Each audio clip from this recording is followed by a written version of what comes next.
ስለዚህ እነኝን እናያቸዋለን። እንኳን ደህና መጣሁ። ሰላም ነው። ሰላም ነው። ረዳን እንዴት ነው? አላሁ ደህና ነኝ አልሐምዱሊላህ።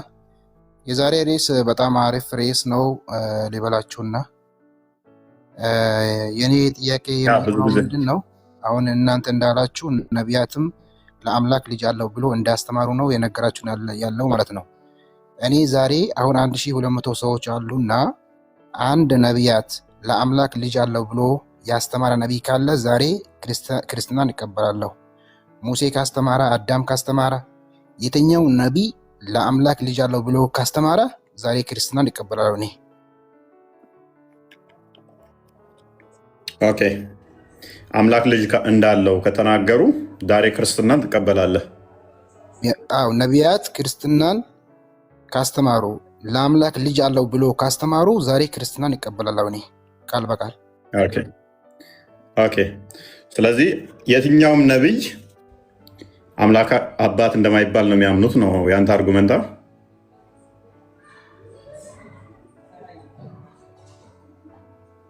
ረዷን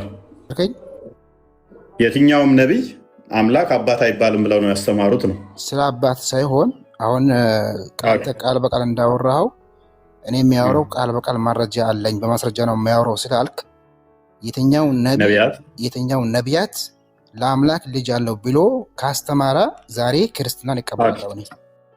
መልካም፣ ክርስቲያን ቀጥል። 8:26 ላይ ምሳሌ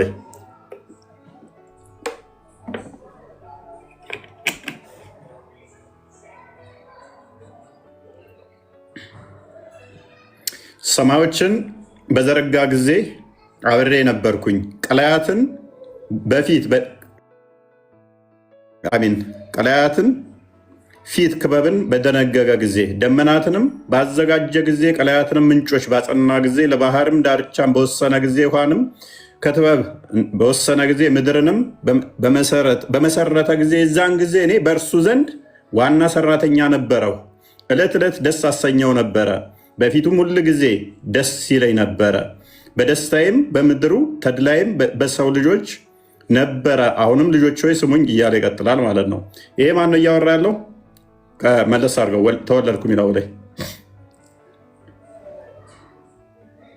ኦኬ 25 ላይ 25 ጀምረ ቀጥላ አንብበዋል።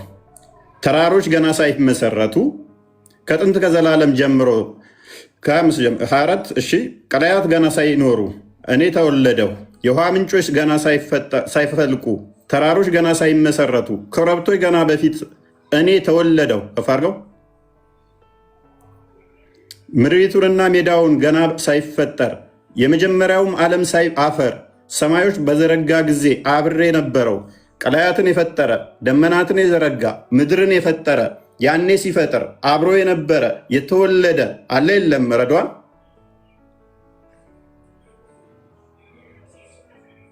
እፎይ አልሰማም? ሰምቻለሁ። ምንድን ነው ያልከኝ? ምን አነበብኩልህ አሁን እኮ የኔ ጥያቄ ምንድን ነው? አንተ ሳነበብከልኝ ምንድን ነው? ኦኬ፣ እግዚአብሔር ልጅ እንዳለው ይናገራል አይናገርም? አይ አሁን 1500 ሰዎች የሰሙ ነው ያሉት። የኔ ጥያቄ ምንድን ነው? ያንተስ ያነበብከው ምንድን ነው? ንገረኝ እስቲ። ፈጣሪ ልጅ እንዳለው አይደለም፣ እንደዛ አይደለም የጠየቅኩህ ያለሁት። የትኛው ነቢይ ለአምላክ ልጅ አለው ብሎ ያስተማሩ ከሆነ ዛሬ ክርስትናን ይቀበላለሁ ነው ያልኩት እኔ። ጎበዝ። ስለዚህ ይሄ ቀላያት ገና ሳይፈጠሩ፣ ዓለም ሳይፈጠር፣ ሰማይ ሳይፈጠር እኔ ከእርሱ ተወለድኩ ፈጠርኩም፣ አብሬውም ሰራው፣ ፈጠርኩ ምድርና ሰማይን እያለ ያለው ፍጡር ነው። ፍጡር ገና ሳይፈጠር እኔ ከሱ ተወልጄ ልጁ ነኝ፣ እኔ ምድርና ሰማይን ዘረጋው የሚለው ፍጡር ነው። እሺ፣ እንደዛ ቢሎ ያስተማረው ማን ነው? የትኛው ነቢይ? ሰለሞን ነቢይ ሱሌማን የምትለው አንተ። ለአምላክ ልጅ አለው ብሎ አስተምሯል እሱ። ኦ ማይ ጋድ፣ ተወለድኩ ማለት ምን ማለት ነው? ልጁ ነኝ ማለት ነው። ለመወለዱ እኮ አይደለም የጠየቅኩህ ያለሁት። ለአምላክ ልጅ አለው ብሎ እያስተማሩ ከሆነ ነው ያልኩት እኔ እንጂ ተወለድኩ ማለት ምን ማለት ነው? እኔ ተወለድኩ ማለት ምን ማለት ነው? እኔ ስለ ውልደት አልጠየቅኩኝም። ይኸው እየነገርኩህ እኮ ነው እንዴ። እኔ ለአምላክ ልጅ አለው ብሎ ያስተማረ ነቢይ ካለ ነው ያልኩት እንጂ ስለመወለዱ ስለ ጅንጃኬ አይደለም የኔ ጥያቄ። ቆይ አትሂድ ክርስቲያን፣ አትሂድ ቆይ ሁሉንም እናሳያለን፣ የአባቱንም እንሰጣለን፣ የዳዊትን ቆይ አትሂድ ክርስቲያን፣ ከፍ አድርገው ተወለድኩ የሚለው ፓርት ላይ አድርግልኝ፣ ከፍ አድርገው አንብበው እስቲ። ቀላያት ገና ሳይኖሩ እኔ ተወለድኩ ማለት ምን ማለት ነው? እኔ ተወለድኩ ማለት ተወለድኩ እንደተወለደ ነው ተናገራለሁ። ስለዚህ ከአብ የተወለደ አለ የለም ከፈጣሪ? ምክንያቱም ቀላያት ማለት የመጀመሪያ ፍጥረት እንኳን ሳይፈጠር ተወለደ አለ ማለት ነው አይደለ? አይደለም፣ እንደዛ አይደለም። ተወለድኩ ማለት እንደተወለደ ነው ተናገረ ያለው እንጂ ማን የተወለደው ማን እንደሆነ አልታወቀም፣ አልተገለጸም። ጎበዝ፣ በዚህ መሰረት ጎበዝ። ከማን የተወለደው ከማን እንደሆነ አልተገለጸም። ጎበዝ። ሉክ ማን እንደሆነ አልታወቀም፣ ከማን እንደተወለደ አልታወቀም። ጥሩ። ቆይ እዚሁ ላይ ቆይ፣ ችግር የለውም። ተስማማን። እንዴት እንደማዋጣ ላሳየ። ቆይ ፍጥረት ሳይፈጠር ነው የተወለደው አይደለ? አይደለም። እዚህ ላይ ቆምና አሁን እዚህ ውስጥ ላይ ለአምላክ ልጅ አለው ብሎ ያስተማረ ነቢይ አለ ወይ? ነቢይ ስለመኖሩ ይገልጻል ወይ ነው የዚህ ጋር የኔ ጥያቄ። በደንብ ያሳያል። ይሄንን የጻፈው በዛውም የሙስሊሞችን ጭንቅላት እየታዘባችኋቸው ማለት ነው። አሁን ሌላ ሳታንሳ ያወራ ስለ ሙስሊሞች ስለ እስላሞች ምናምን ያልከረዷን በዛውም ኦዲየንስ ማለት ጭንቅላታችሁን ቼክ እንዲያደርገው ነው። ምክንያቱም ፍጥረት ሳይፈጠር ቀላያት ማለት ሰማያት እና ምድር የመጀመሪያ ፍጥረት ናቸው። ዘፍጥረት ምዕራፍ 1 ላይ በመጀመሪያ እግዚአብሔር ሰማይና ምድርን ፈጠረ ይላል። በመጀመሪያ ሰማይና ምድር እንኳን ሳይፈጠር እኔ ተወልጃለሁ ካለ አንድ አካል፣ ስለዚህ ከፍጥረት በመጀመሪያ ከፈጣሪ የተወለደ አለ። ኦኬ፣ እንዴት እናውቃለን? እናብራራው። ተራሮች ገና ሳይፈጠሩ ተራሮችም ሳይመሰረቱ ማለት ነው። ከኮረብቶች በፊት ተወለደው ምድሪቱንና ሜዳዋን አረቡ ሜታል ምድሪቱንና ሜዳዋን ገና ሳይፈጠር ምድሪትና ሜዳ ገና ሳይፈጠር የመጀመሪያውንም ዓለም አፈር ሰማዮችን በዘረጋ ጊዜ ሰማዮች ሲፈጠሩ ምድር ሲሰራ እኔ ነበርኩ። በቀላያት ፊት ክበብን በደነገገ ጊዜ ቀላያትን የደነገገው ማን ነው? ምድርን የፈጠረ ማን ነው? እኔ ያኔ ነበርኩ። ደመናትን በላይ ባዘጋጀ ጊዜ የቀላይን ምንጮች ባጸና ጊዜ ለባህርም ዳርቻን በወሰነ ጊዜ ውሃ ከትእዛዝ እንዳያልፍ የምድርን መሰረት በመሰረተ ጊዜ ይህን ያደረገው ፍጡር ነው ወይንስ ፈጣሪ ነው? ረዷን ሰማይን የዘረጋ ምድርን የፈጠረ ደመናትን ያጸና ፈጣሪ ነው ፍጡር ነው? ፈጣሪ ነው። ኦኬ፣ ይሄ የሚናገረው አካል ከፈጣሪው ጋር አብሮ አለ የለም? ማለት አለው እያለ ነው አይደለ? አብሬ ነበርኩ እያለ ነው አይደል? ተወልጄ አለው እያለ ነው። አንድ አካል እንደፈጠረ ነው የሚናገረው። ፈጠረው ነው የሚለው ተወልጄ አለው ነው የሚለው እንዴ? ተወልጄ አይደለም ያለ። እሺ፣ ጥያቄን ግልጽ ላድርግልህ። በደንብ ግልጽ ነው። ኦዲየንስ ገብቶታል። ችግር የለውም። ገብቶኛል። ችግር የለውም። ፈጣሪ ወለደ የሚል ነው አይደለ? ችግር የለውም። የትም የምትሄድም ችግር የለውም። ገብቶኛል። በደንብ ገብቶኛል። ገብቶሃል። መልሱም የትም አታመልጥም። የዛን ጊዜ እኔ በእርሱ ዘንድ አዳምጥ። እኔ በእርሱ ዘንድ የዛን ጊዜ መቼ? ሰማይ ሲፈጠር ምድር ሲዘረጋ በዛን ጊዜ የዛን ጊዜ እኔ በእርሱ ዘንድ ዋና ሰራተኛ ነበርኩ። ምን ነበርኩኝ? ፈጣሪ ነበርኩኝ። ዕለት ዕለት ደስ አሰኘው ነበር። ከእርሱ የተወለደው ማለት ነው። ዳዊት 110 ቁጥር 1-4 ክፈትልኝ ክርስቲያን። የመጀመሪያ ተጨማሪ ችግር የለውም። ኦዲየንስ በደንብ ገብቶታል። ጥያቄ አልገባህም? በደንብ ገብቶኛል።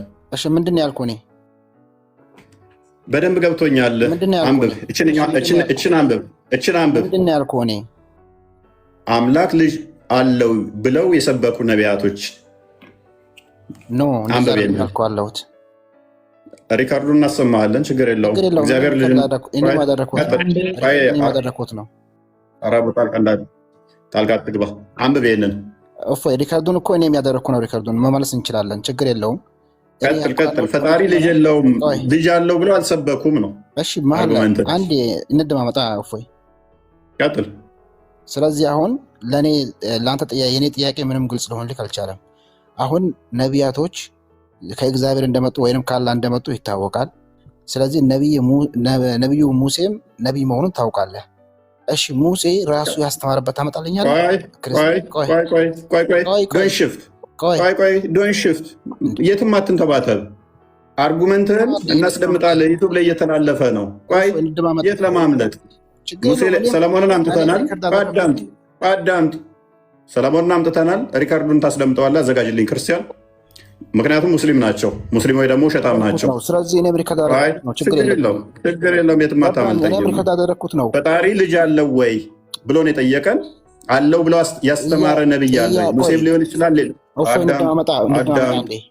ፕሊዝ ተረጋጋ። ፓኒክ አታድርግ። ስለዚህ ምንድነው አርጉመንቱ? እንደማመጥ ለምን ትረብሻለህ? መረበሽ እንደማመጥ መጀመሪያ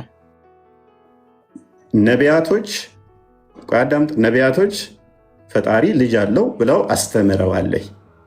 ሙሴም ሊሆን ይችላል፣ ሌሎችም ነቢያቶች አስተምረዋል። አርጉመንት ከነቢያት ውስጥ አንዱ ሰለሞን ነቢይ ነው። ችግር የለም። ከነቢይ አንዱ ሰለሞን ነው። በግልጽ አሳይተናሃል። ፓኒክ አድርገሃል። ልድገምህ ደግሞ የዳዊትን የተከበረ ነቢይ ስለሆነ በአንተም ማለት ነው። ዳውድ ብለህ ስለምታምን አትፈልግም? ፓኒክ ማድረግ ፈልግ እኮ አንተ እንደፈለግህ ያደረከኝ እኮ ነው። እፎይ ኦኬ። ነቢይ እግዚአብሔር ልጅ አለው ብለው ያስተማሩ ጠይቀናል። አልጠየቀንም? እኔ አሁን እሺ ቆይ ቃል በቃል አለ አምላክ የትኛው ሰለሞን ለአምላክ ልጅ አለው ብሎ ያስተማረበት አመጣልኛለህ? ቃል በቃል አሁን ያየኸው ምንድን ነው? ምን ሚል ነው? አምላክ ማለት ምን ማለት ነው? ሰዎቹም እኮ አምላክ ማለት ምን ማለት ነው? አምላክ ማለት ምን ማለት ነው? ሰዎቹ አምላክ ማለት ምን ማለት ነው? አምላክ ማለት አምላክ ነው፣ ፈጣሪ ነው።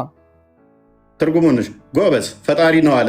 አዎ ሰማይ ሳይፈጠር እኔ ከሱ ተወለድኩ አብሬው ሰሪ ነበርኩ። ሰማይ ስለመፈጠሩን አይደለም። አዳምጥ ቆይ። ሰማይ ሳይፈጠር የረዳዋንን ጭንቅላት ሙስሊሞችን ገምግሙባቸው። ኡስታዞቹም ከዚህ የተሻለ ጭንቅላት የላቸው። ሰማይና ምድር ሳይፈጠር እኔ ከሱ ተወለድኩ፣ ምድርና ሰማይ ሲሰሩ እኔ አብሬው ሰሪ ነበርኩኝ ማለት ምን ማለት ነው? ምድርና ሰማይን እኔ ነኝ አብሬው የሰራሁት ማለት ፈጣሪ ነው ማለት እኮ ነው። ሰማይና ምድርን የሰራው እኔ አሁን ለምሳሌ ከአንተ ጋር የሆነ ስራ አብሬ ቢሰራ እኔ እፎይ ነኝ ማለት ነው? ጎበዝ፣ ሰማይና ምድርን የሰራው ፍጡር ነው ፈጣሪ ነው? ኖ ልንገር እፎይ፣ ቆይ አሁን እኮ አንተ ያልክ እንዳልከው ስለተፈጠረ እኔ ስላለውኝ እሱም ፈጣሪ ከዶሮ ጭንቅላት ከፍ ያለ ጭንቅላት ተሸክመ ነው። የመጀመሪያው ፍጥረት ሳይፈጠር እኔ አብሬ ሰሪ ነኝ ማለት ከግለሰብ ስራ ጋር ታገናኘዋለህ? ክርስቲያን መልሰው ክፍሉ ላይ አብሬ ላይቭ አለሁኝ እኔ እፎይ ነኝ ማለት ነው? ኦኬ ቆይ፣ አይ ሰማይና ምድር ከመፈጠራቸው በፊት ምን አይነት ስራ ነው? ክርስቲያን አትግባ መሀል ላይ። ቆይ ክርስቲያን መሀል ላይ አትግባ። እፎይ እኔ ከእፎይ ጋር ላይቭ አለሁኝ እኔ እፎይ ነኝ ማለት ነው? ሰማይና ምድር ከመፈጠራቸው በፊት ምን አይነት ስራ ነው ሊሰራ? ክርስቲያን ቆይ አንዴ፣ ቆይ ከእፎይ እንጨርስ። ምንም ፍጥረታት ከመፈጠራቸው በፊት ምን አይነት ስራ ነው? ማን ነው የሚሰራው? ንገረን። እፎይ ቆይ እንትና ከእፎይ ጋር እንጨርስ። ክርስቲያን አንዴ ቆይ። የረዳዋንን ጭንቅላት በሙስሊሞችን ታዘቡበት። ችግር የለም። ሙስሊሞችን ታዘቡ። ኡስታዞቹም ከዚህ የተሻለ ስለማሉ ማለት ነው። ክርስቲያኖቹም የታዘቡ ነው፣ ሙስሊሞቹም የታዘቡ ምን ላስረዳና ቆይ ፕሊዝ እኔ አይነው ዲሜን ማኒፌስት እያደረገብህ ነው። አጋንንት ነው የሚጫወትብህ አይነው። ምክንያቱም ይሄ አስተምሮ ራሱ ልጅ የለው የሚለውን አጋንንት ስለሰበኳችሁ ማለት ነው። ምስክርነቱ ሱረቱ ጂን ላይ አጋንንቶች ስለሆነ ከቁጥር 1 እስከ 3 ያለው ማለት ነው።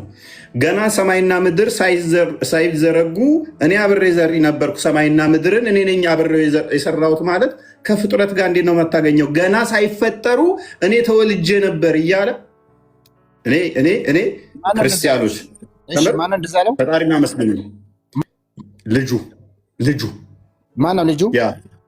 ልጁ ማነው? ወልድ ማን ነው?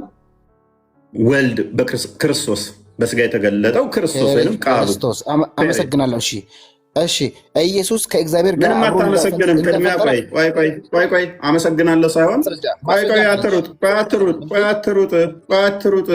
አትሩጥ። ቅድም ምን ብለሃል መሰለህ? ፈጣሪ ልጅ ካለው ክርስቲያን ሆናለሁ ብለሃል።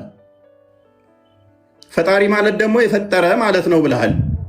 ሰማይና ምድር ሳይፈጠሩ እኔ ያኔ ነበርኩ ከሱ ተወልጃለሁ። ሰማይና ምድርን ሲፈጥር እኔ አብሬ ሰሪ ነኝ ማለት ምን ማለት ነው? ከሱ የተካከለ ፍቃድና ስልጣን አለኝ እኔም ዘወትር ደስ አሰኘው ነበረ። እዚህ ላይ የተናገረው ማን ነው? ፕሊስ ማን የተናገረው? እኔ ፔሸንት እንደዚህ አይነት ከዶሮ ጭንቅላት ያነሰ አይዶን ነው። እኔ ገና አንደኛ ክፍል ሆኜ ከዚህ የተሻለ መረዳት ጭንቅላት አለኝ። ሜቢ ግልጽ ያለውን ክርስቲያን ግልጽ ያለው አማርኛ ግልጽ ያለን ግልጽ ነው። ቀላያት ገና ሳይፈጠሩ ምድር ሳትሰራ ሰማይ ሳይዘራ ምንም ሳይፈጠር እኔ ተወልጃለሁኝ አብሬም ሰሪ ነበርኩኝ ማለት ምን ማለት ግልጽ አይደለም? አንድ ቁጥር ጻፉ እስቲ ግልጽ ያልሆነላችሁ ለቁጥር ጻፉ እስቲ። ማለት የማስረዳት ችሎታ የለኝም። አንዳንዴ ክሪታይዝ ሳደርጋቸው ሙስሊሞች ጭንቅላታቸው እንደማይሰራ አውቃለሁ። አጋንንት እንደሚጫወትባቸው አውቃለሁ። በዚህ መጠን መደደብ ይቻላል? በዚህ መጠን መደንቆር ይቻላል? በዚህ መጠን አጋንንት ጭንቅላታችሁን ፕሮሰስ አድርጎት እንዲጫወትባችሁ መፍቀድ እኔ ጤናማ አይመስለኝም። ሶሪ። ቀላያት ገና ሳይፈጠሩ የመጀመሪያ ፍጥረት ሳይፈጠር እኔ ተወልጃለሁ። የመጀመሪያው ፍጥረትን ሲፈጠር አብሬ ሰሪ ነኝ ማለት ፍጥረትን የፈጠርኩት አብሬ እኔ ነኝ ነው። ምክንያቱም ቃሉ እንደመሆኑ መጠን ማለት ነው። ከድር ናግባሲ እኔስ መዝሙረ ዳዊት ምዕራፍ 110 ቁጥር 4 አካባቢ ላይ ያለውም ተመሳሳይ ያንን እንትን ይለዋል። እኔስ ጭንቅላታቸውን በዚህ መጠን ከታዘብ ነው ወደ ቶፒካችን እንግባና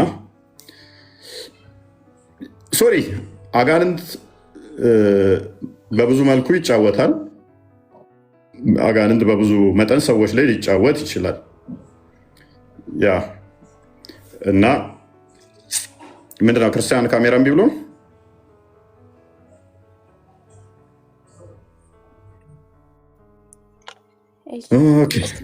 አንድ ጥያቄ ነበረ ልጠይቅህ። ኦኬ መወለዱን አንዴ ቆይ። ከአንተ ጋር ቀድሞ በኃይል ቀን በቅዱሳን ብርሃን ከአጥቢያ ኮከብ አስቀድሞ ከወድ ወለደውህ። መቼ? ከአጥቢያ ኮከብ። አጥቢያ ኮከብ የመጀመሪያው ፍጥረት ነው። አስቀድሞ ከምን? ከወድ ወለድኩ። ስለዚህ አስቀድሞ የተወለደ አለ ወይ? ፍጥረት ሳይፈጠር የተወለደ አለ ወይ? በሚገባ። ያ ማን ነው? ቃሉ እንደመሆኑ። ኤኒዌይስ ወደ ቶፒኩ እንመለስና አንዴ በቅድሚያ ወደ ቶፒኩ ላይ ስንመልሰው ሱራ 18 4ን ክፈተውና ትቀጥያለሽ ሽታችን። ቁርአን የወረደበት በራሱ በደመ ነፍስ ክርስትናን ለመቃወም ስለሆነ ቁጥር 4 ላይ ሶሪ እነዚያ አላህ ልጅን ይዟል ያሉትን ሊያስፈራራበት አወረድ ነው ይላል። ቁርአን የወረደው ለምንድን ነው? አላህ ልጅ ይዟል ያሉትን ለማስፈራራት ነው። የመጣው ቁርአን በባህሪው የተጻፈው ቁርአን በባህሪው ለምንድን ነው ይላል? አላህ ልጅ ይዟል የሚሉትን ለማስፈራራት ነው። በደንብ አስተውሉ። የተጻፈው ቁርአን አላህ ልጅ ይዟል ያሉትን ለማስፈራራት ነው። ስለዚህ ምንም መረጃ ብትሰጧቸው አሁን ይህንን ስላላቸው ቁርአን የመቃወም ብቻ ነው። ዮሐንስ ወንጌል ምዕራፍ 20 ቁጥር 30 ክፈተው አንዴ። ቀጥታ አስቀድሞ ከ600 ዓመት በፊት የተሰበከውን እውነተኛው ሕያው አምላክ የሰበከውን ከ600 ዓመት በኋላ መጥተህ መቃወም ነው። በቃ በደመ ነፍስ ማለት ነው። እውነት ኖሮ ብትቃወም ችግር የለውም። መጽሐፍ ቅዱስ ግን ለምንድን ነው የተጻፈው? እንደዚህ ይላል። ኢየሱስም ያደረጋቸው ተአምራት ብዙዎች አሉ። ነገር ግን አለ ኢየሱስ እርሱ ክርስቶስ የእግዚአብሔር ልጅ፣ ልብ በሉ። ነገር ግን ኢየሱስ ክርስቶስ የእግዚአብሔር ልጅ እንደሆነ ታምኑ ዘንድ ምን ትሉ ዘንድ? ታምኑ ዘንድ ማን እንደሆነ? የእግዚአብሔር ልጅ እንደሆነ ታምኑ ዘንድ አምናችሁም በስሙ ሕይወት ይሆንላችሁ ዘንድ ተጽፏል። ለምንድን ነው የተጻፈው? ክርስቶስ የእግዚአብሔር ልጅ መሆኑን አምናችሁ ሕይወት እንዲሆንላችሁ ነው። እኔ ሕይወት ነኝ ስላለ ክርስቶስ ማለት ነው። መጽሐፍ ቅዱስ የተጻፈው ለምንድን ነው? መጽሐፍ ቅዱስ ለምንድን ነው የተጻፈው? ክርስቶስ የእግዚአብሔር ልጅ መሆኑን አምነን ሕይወት ለማግኘት ነው። ቁርአን የተጻፈው ለምንድን ነው? ልጅ የለውም ብላችሁ እንድትቃወሙ ነው። እነዚህ አላህ ልጅን ይዟል ያሉትን ለማስፈራራት ነው ቁርአን የወረደው። ከ600 ዓመት በኋላ ለማስፈራራት መጣ። ኦኬ ሱራ 72 ቁጥር 1 አንድ ክፈትልኝ። ከዛ ወደ ውይይቱ እንመለሳለን። ለምንድን ነው እንደዚህ ሲሆነበት ምክንያት ብለን ስንል ማናቸው ልጅ የለውም ያሉት ብለን ስንል ሙሐመድ ወይ በል እነሆ ከጅን የሆኑ ጭፍሮች አደመጡ፣ እኛ አስደናቂ የሆነን ቁርአን ሰማንም አሉ ማለት ወደ እኔ ተወረደ። የተደነቁት ሰምተው ማናቸው? አጋንንቶች ናቸው። ወደ ቀጥተኛው መንገድ የሚመራንን ቁርአንን ሰማን። እውነተኛ መንገድ የሚመራቸው መሆኑን ያወቁት አጋንንቶች ናቸው። በእርሱ ማመንን ያመኑበት ማን ናቸው? አጋንንቶች ናቸው። ጌታችን አንድንም አናጋራም። አጋንንቶች ወይንም ጅኒዎች። ይኸውም ዲያብሎስ ነው አለ። በህይወት ላይ ሁሉ ስለ ሞት ፍርሃት በባርነት የታሰሩ የነበሩትን ሁሉ ነፃ እንዲያወጣ በስጋና በደም ተካፈለ ይላል። ክርስቶስ የእግዚአብሔር ልጅ በስጋ የተገለጠው ለምንድን ነው? የዲያብሎስን ስራ ለማፍረስ ነው። በደንብ አስተውሉ። የእግዚአብሔር ልጅ በስጋ የተገለጠው የዲያብሎስን ስራ ለማፍረስ ነው። ከመሐመድ በፊት ከ600 ዓመት በፊት ክርስቶስ በስጋ የተገለጠው የዲያብሎስን ስራ ለማፍረስ ነበር። የዲያብሎስን ስራ ፈረሰ። ከ600 ዓመት በኋላ ደግሞ የመጣው በአጋንንት አመኑ፣ ልጅ የለውም አሉ። ዮሐንስ ወንጌል ምዕራፍ 8 ቁጥር 44 አንድ ክፈተው። መጽሐፍ ቅዱሱ የተጻፈው ሰዎች ሁሉ ወልድ የእግዚአብሔር ልጅ መሆኑን አምነው እንዲድኑ ነው። ቁርአን የተጻፈው ወልድ የእግዚአብሔር ልጅ አይደለም ብለው እንዲህ ለማስፈራራት ነው። ክርስቶስ በስጋ የተገለጠው የአጋንንትን ስራ ለማፍረስ ነው። ቁርአኑ የተጻፈው ደግሞ አጋንንት ልጅ የለውም ብለው የመሰከሩትን ለማሳየት ነው። ኦኬ፣ እናንተ ከአባታችሁ ከዲያብሎስ ናችሁ፣ የአባታችሁ ምኞት ልታደርጉ ትወዳላችሁ። እርሱ ከመጀመሪያ ነፍሰ ገዳይ ነበረ፣ እውነትም በእርሱ ስለሌለ በእውነት አልቆመም፣ ሐሰት አባት ነውና። ስለዚህ ወገኖቻችን አጋንንት አባታችሁ ባይሆን ፍቃዳችን ነበረ። ሐሰትን ከወደዳችሁ እንደ አጋንንት አባታችን ነው ካላችሁ፣ ወንድማችን ነው አብረን አማኝ ነን ካላችሁ አይደ ነው ይመቻችሁ ነው። ሌላ ምንም ማለት አልችልም። ምንም የሚመች ነገር የለውም። አባታችሁ አጋንንት ይሆናል ማለት ነው። ክርስቶስ በስጋ የተገለጠው የአጋንንትን ስራ ለማፍረስ መሆኑን ግን አዘንጉት። ቀጥል ክርስቲያን ቢኒ እንኳን ለማመጣ ቀጥሉ። እንግዲህ ምንድነው በመጽሐፍ ቅዱስ በነገራችን ላይ ግልጽ ነው። መጀመሪያ ራሱ ገና ክርስቶስ ኢየሱስ ሲወለድ ቅዱስ ገብርኤል ድንግል ማርያምን መጥቶ ሲያበስራት እርሱ ክርስቶስ ኢየሱስ የእግዚአብሔር ልጅ እንደሚባል ገና በመልአኩ መስክሮ እንደተወለደ ጌታችን ይታወቃል ማለት ነው። መላእክቶች የመሰከሩለት፣ ሐዋርያቶች የመሰከሩለት፣ ነቢያቶች የመሰከሩለት ምንድነው? እግዚአብሔር ልጅ እንዳለው እሱም ደግሞ ልጁ ኢየሱስ ክርስቶስ እንደሆነ መጽሐፍ ቅዱስ በግልጽ ይናገራል። ነገር ግን ሉክ በክርስትና መስካሪዎቹ እነማን ናቸው? መላእክት ናቸው። በእስልምና ደግሞ አጋንንቶች ናቸው የሚመሰክሩት። ስለ አላህ የሚመሰክሩት እነማን ናቸው? አጋንንቶች። አጋንንቶች አላህ ሚስት የለውም ልጅ የለውም ብለው መሰከሩ። ከዛ በኋላ ሙስሊሞች ደግሞ እነዚህን የአጋንንት ትምህርት የአጋንንት ምስክርነት ተቀብለው አላህ ልጅ የለውም፣ አይወልድም፣ አይወለድም፣ አላገባም የሚሉትን ነገሮች ይናገራሉ ማለት ነው። ከማን የተቀዳ? ከአጋንንት የተቀዳ። ዲያብሎስ ከመጀመሪያው ጀምሮ ሐሰተኛ ነው። እሱ አስቀድሞም ሐሰተኛ ነበረ። ይሄው ሐሰትን ሲናገር ከራሱ ይናገራል። ሐሰትም የሐሰት አባት ነው። ስለዚህ እንዴት ነው ዲያብሎስ እና የሱስ ሰራዊት የሐሰት አባት ከሆነ ከሱ የሚሰሙት እንዳለ ምንድነው ማለት ነው? ወሬ ሐሰት ነው ማለት ነው። ስለዚህ ሙስሊሞች የሰማችሁት የአጋንንት ወሬ ሐሰት ነው፣ ውሸት ነው። ባጭሩ ግልጽ ነው።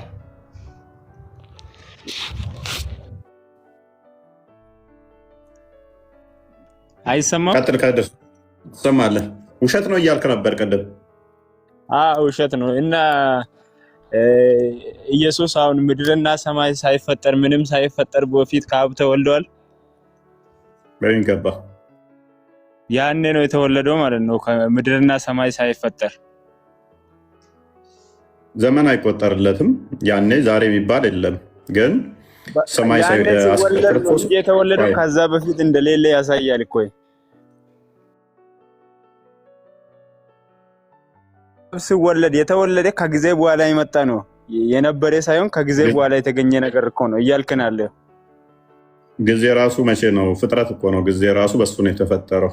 ከጊዜ በፊት ጊዜ አይቆጠርም። ጊዜ ራሱ የተፈጠረ ሰማይና ምድር ሲፈጠር ነው ጊዜ የሚፈጠረው አለ ወንድማችን። ጊዜ ከመጀመሪያው ጊዜ ይኖራል እንዴ? ጊዜ ማለት ምን ማለት ነው? ቀንን ቁጠር እስቲ። ቀን እንዴት ነው የምቆጥረው? ጊዜ ማለት ጊዜ ፍጥረት ሳይኖር ቃል እኮ የለም። ምን አገናኘው?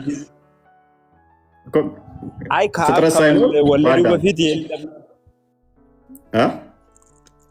ከአብ ከመወለዱ በፊት የለም። ኦኬ ከአብ ከመወለዱ በፊት የለም ከሆነ which is ምን አይነት ጥያቄ መሰለ?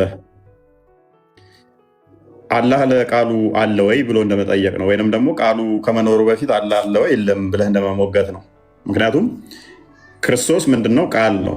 የአብ ቃሉ ነው። ቃሉ ደግሞ እንደመሆኑ ከአብ የሚወጣ ከአብ የተወለደ ነው ብለን ነው ምናምነው። ስለዚህ ያ ቃሉ ደግሞ በእናንተ ሲፋት የምትሉት ወይንም ደግሞ ኡሲያ የሚባለው ባህሪው ነው። የባህሪ ልጁ ማለት ነው። ያለ ዘመን ያለ ቦታ ግን በአካል ይለያያሉ አይደል? እንደናንተ አስተምሮት በሚገባ በአካል ይለያያሉ። ቃሉ ማለት የባህሪ ህይወቱ ማለት አይደለም። ወይንም ደግሞ ተለያይተው መኖር ይችላሉ። እርስ በራስ እኔን ማለት ይችላል። አንዱ እኔን እንደዛ አንተ ኢየሱስ እኔ ማለት ይችላሉ ማለት አቡኪ ቆይ ተለያይቶ መኖር የሚለውን በእኛ አስተምሮ ሜቢ አንተን አቂዳ አላውቅም። አታሪና አሻሪ ታው የኔ አቂዳ ምን ያደርግልሃል? ጥያቄው ተለያይቶ ማለት የሚለውን እንደ ማለት አለባ። እኛ ጋር ለምሳሌ ዮሐንስ ወንጌል ምዕራፍ 14 ላይ ስትመለከት ቁጥር 11 ላይ በእኔ አብ እንዳለ እኔም በአብ እንዳለው ይላል። ስለዚህ አንዱ በአንዱ ህልው ናቸው። በእኛ አንዱ በአንዱ ህልው ናቸው። ስለዚህ ተለያይቶ ስትል እንደዚህ ነጣጥለህ እንደ ሰው እኔ ያለው አንተ አለ ቢኒ ያለ እንደዚህ ሶስት ተነጣጥለው ቁጭ ቁጭ ያሉ እንደዛ የምታስብ ከሆነ ነው አይቻል። የለም እንደዛ አይደለም። አንዱ ከአንዱ በአንዱ ህልው ናቸው። ፕሬኮሮሶስ የሚባለው እናንተ ጋር ይሰራል አይሰራም? የእናንተ ጋር የወረስት ነው። አሁን አላህ አንድ ነው ብለህ አንተ መቁጠር አትችልም በቁጥር ደረጃ። ምክንያቱም አካላቶችን ስለምታጸድቅ እጆቹ አሌስ የለው አታጸድቅም። እጅም እግርም የለውም ብለህ ነው የምታምነው? የለውም ቁዋ ነው ያለው። ቁዋ ከሆነ ስለዚህ አሻሪ ነህ ማለት ነው። ያ ስለዚህ አሻሪ ከሆንክ ደግሞ ቁዋ ከሆነ ደግሞ ምኑን ነው ካደ አንድ ብለህ የምንቆጥረው ምንድን ነው? አንተ በቂያማ ቀን የምታየውስ ምንድን ነው? ቁዋ ከሆነ ቁዋ ይታያል እንዴ? አንድ አምላክ እንዳለ ነው ምናምን። አንድ አምላክ ማለት ነው። ቁጥር አንድ የሚለውን እኛ ያ ቁጥር አንድ የሚለውን ሜይ ቢ አብደላ ላረሪ በሚተረጉመው ከሆነ እኔም በሱ እስማማለሁኝ። የእናንተ ሼክ ማለት ነው። እኛ ጋም አንድ ብለን ስንል የሚቆጠረውን አንድ እያልን አይደለም። የሚቆጠረው አንድ ለፍጡር የሚነገር ነው። እኔ አንድ ስባል ከሌሎቹ አንጻር ነው ስለምቆጠር፣ ቁመቴ፣ ወርዴ፣ ክብደቴ ስለሚታወቅ አንድ ተብዬ ስለምቆጠር ነው እንጂ ፈጣሪ 1 2 3 4 5 ተብሎ አይቆጠርም። በቁጥር የሚገለጥ አይደለም። ፈጣሪ ማንንም ምንንም አይመስልም ካልን አንድ ካልን አትሊስት ከኔ ጋር በቁጥር ተመሳሰለ ማለት ነው። በቁጥር የሚመሳሰል ከሆነ ደግሞ ስቲል መቆጠር ይችላል ማለት ነው። የሚቆጠር ነገር ባይ ዲፎልት ደግሞ ምን አለው ማለት ነው? ሳይዝ፣ መጠን፣ ቁመት፣ ክብደት የሚባሉ ነገሮች ውስጥ ኮንሲደር አድርገን ነው የምንቆጥረው። ፈጣሪ ከነኚህ ሁሉ የጠራ ከሆነ አንድ ምንለው እኛ ምን ለማለት ነው? ሌላ የለም ለማለት ነው። እሱን የሚመስል የለም ለማለት ነው። እንደሱ ያስገኘ የለም ለማለት ነው። አንድ ምንለው እንጂ እቺ የቁጥርን በማትስ ላይ ያለችውን ከዜሮ ቀጥላ መመጣውን ሁለት እያለ የሚቀጥላትን እሷን ቁጥር አስበህ ከሆነ አንጠቀመውም እሱን ቁጥር። ስለዚህ ሙሴ ነው የጻፈልን መጽሐፍ ቅዱስን። ልብ በል አይምን ዘዳግም ምዕራፍ 6ን ዘዳግም ምዕራፍ 6 ቁጥር 4ን ሲጽፍ እግዚአብሔር ስማ እስራኤል አምላካችን እግዚአብሔር አንድ ነው ሲል ሰው ነው ሙሴ። ሰው ከሆነ ደግሞ ለሰው ነው የሚጽፈው መጽሐፉን ሰዎች እንዲረዱት ስለሆነ ሌላ ምንም አማራጭ የለውም። እኛ በሚገባን ነው አንድ ብሎ የሚጽፍልን እንጂ አምላክ አንድ ተብሎም አይገለጽም። አንድ የሚለው ማንንም አይመስልም የሚለውን ስለሚያፈርስ ማለት ነው። ማንንም አይመስል ካልን መልሰን አንድ ነው ካልን እኔም አንድ ነኝ ስቲል በቁጥር ተመሳሰለን ማለት ነው። መመሳሰል ውስጥ ይገባል። ስለዚህ አንድ ነው ስንልኛ አንድ ፈጣሪ አለ፣ አንድ ያስገኘን አለ ብለን እናምናለን። ነገር ግን በአካል ሶስት ስንል ምንኛል ነው? እኛ አምላካችን ልብ በል አምላካችን ምን አለው? ቃል አለው ብለን እናምናለን። አንተ አሻሪ ብትሆንም እስቲል ቃል አለው ብለህ ታምናለህ። ቁርአን ነው ቃሉ ብለህ ቁርአንም ያለ ቃል ነው ብለህ ታምናለህ። ቃል አለው አምላካችን። ቃሉ ግን እንደኔና እናንተ ድምፅ አይደለም፣ ድምፀት አይደለም፣ ፍጡር አይደለም ብለን ነው የምናምነው። ይሄ ቃሉ አብ ባለበት ሁሉ ቃሉ አለ ብለን ነው ምናምነው። ቃሉ ፈጣሪ ነው እንጂ ፍጡር አይደለም ብለን ነው ምናምነው። ስለዚህ ቃሉን ከሱ የሚገኝ ከሱ የሚወጣ ነውና ምን ብለን እናምናለን? ልጁ ብለን እናምናለን። ልጁ ብለን እናምናለን። እንደገና አምላካችን ምን አለው ብለን እናምናለን? ህይወት አለው ብለን እናምናለን። ህይወቱን ደግሞ መንፈስ ቅዱስ እስትንፋሰ እግዚአብሔር ብለን እንጠራዋለን። ጠቁሙኝ ካቆምኩኝ። እስትንፋሰ እግዚአብሔር ወይንም ደግሞ መንፈስ ቅዱስ ብለን እንጠራለን። ስለዚህ ሶስት ስንል ይህንን ነው። አምላካችን ሙት አይደለም፣ ህያው ነው። እንደኔና እናንተ ህይወት የተሰጠው ከጊዜ በኋላ የመጣ ሳይሆን ህይወት አለው። ህይወቱን ግን ምን ብለን እንጠራለን? መንፈስ ቅዱስ ብለን እንጠራለን። እናንተ ሩል ቅዱስ የምትሉት አሁን ፍጡር ነው ብለህ ብትልም አንድም ቦታ ቁርአን ላይ ሩል ቅዱስ ፍጡር ነው የሚል የለም። ጅብሪል ነው ብትልም አንድ ጥቅስ በቁርአንም በሐዲስም ሩል ቅዱስ ጅብሪል ነው የሚል የለም። ስለ ሩህ እንኳን ሱራ 1785 ላይ ከሩህ ይጠይቋል። ሩህ ካላ ዘንድ ብቻ ነው እውቀት ጥቂት እንጂ አልተሰጣችሁም በላቸው ነው ያለው። ሙሐመድም ስለ ሩህ አላቅም ነው ያለው። ስለዚህ ሩሁን እኛ ወይም ደግሞ መንፈስ ቅዱስን ምን ብለን ነው የምናምነው? የእግዚአብሔር እስትንፋስ እግዚአብሔር ብለን እናምናለን። የእግዚአብሔር እስትንፋስ ወይም ደግሞ ህይወቱ የባህሪ ህይወቱ ፍጡር አይደለም አካላዊ ነው ብለን ይህንን ነው ሶስት ብለን ስንጠራ መንፈሱ አሁን ለምሳሌ ከአምላክ የሚወጣ መንፈስ አካላዊ ነው አንልም። አካላዊ ነው ማለት 3% እያረከከ ነው። አንተ 3% ደግሞ ኦልሬዲ ቢጣሉ ምን ይፈጠራል? ማን ነው ከነሱስ የሚመለከው? አሁን ኢየሱስን ካመለከው አበይናደም ከድር እሱ አሁን የናንተ ነዋ። አሁን ሱራ 17 111 ላይ እና ሱራ 2 116 ላይ ሱራ 23 91 ላይ ያለውን አመጣ ማለት ነው። ሌላ አምላክ እሱ ዘንድ ካለ አላህ ከሌሎቹ ጋር ይጣላና አንዱ ሲፈጥር አንዱ ያጠፋል የሚለውን አመጣ። እኛ ጋር ምን እናምናለን መሰለ? ቀደም ምን ብያለሁ? አንዱ በአንዱ ህልው ናቸው። ዮሐንስ ወንጌል ምዕራፍ 17 ቁጥር 10 ላይ ዮሐንስ ወንጌል ምዕራፍ 16 ቁጥር 15 ላይ ሜቢ ክፋት እናሳየው። አንዱ ያለውን አንዱ አለው which is አንዲት ፍቃድ፣ አንዲት ስልጣን፣ አንዲት አገዛዝ፣ አንዲት መለኮት ነው ያለችው። አንዲት ፍቃድ ካለች ተቃራኒ ሊሆኑ አይችሉም። ፍቃዳቸው አንድ ነች። አንተ ከራስህ ቃልህ ከህይወት ጋር ይጣላል እንዴ? አንተ ራስህ እንኳን ቃልህና ህይወት ይጋጫሉ እንዴ? ቃሉ የአብ ቃሉ ወልድ ነው እያልኩ እኮ ነው። የባህሪ ቃሉ ወልድ ነው። መንፈስ ቅዱስ ብለን የምንጠራው የባህሪ ህይወቱ ነው እያልኩ እኮ ነው። እነኛ እንደማምረህ ነው። አንተ ደማምረህ እንደ ሰውኛ የግድ ገጣጥመሃቸው ስለምታመጣ ነው አንድ ብለህ የምቆጥረው። እኛ ግን ቃሉ እኔ ማለት የሚችል መፍጠር የሚችል ነው። ፐርሰን ነው። ህይወቱ የባህሪ ህይወቱ እኔ ማለት የሚችል ነው፣ መፍጠር የሚችል ነው እያልን ነው።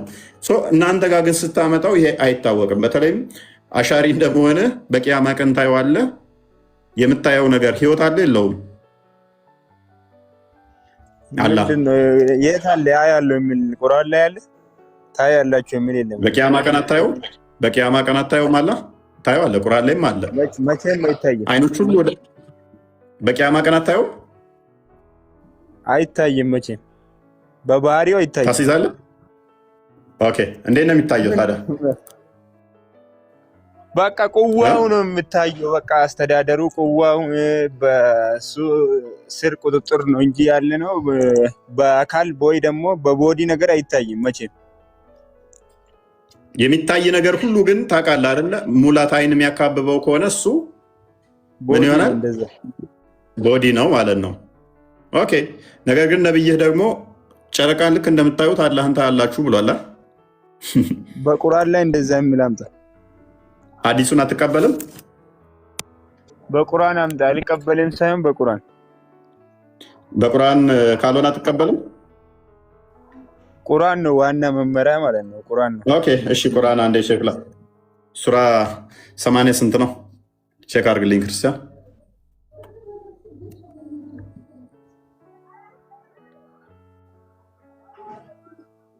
ሐዲስ ግን በግልጽ ይህንን ይናገራል እስከማውቀው ድረስ ሱራ 75 26 23 ሶሪ